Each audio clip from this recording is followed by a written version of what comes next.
大家好，我是行程王小沈，在我旁边是一辆这个自主品牌的这个启辰车，在踩离合器的时候有异响，现在我们来测试一下是哪里的原因。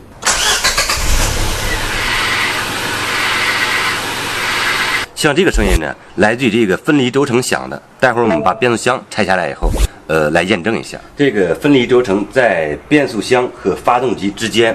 所以说我们现在所要做的就是把整个变速箱和发动机脱离开。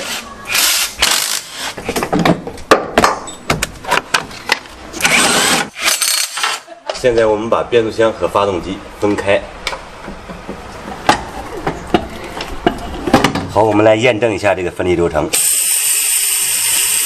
响得非常厉害。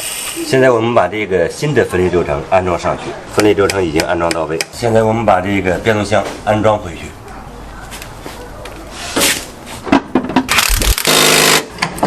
现在我们加注一下变速箱油。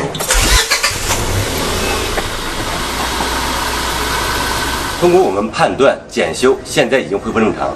导致这个故障的主要原因是分离轴承缺油引起的。喜欢我们节目的朋友，请记得点赞加关注。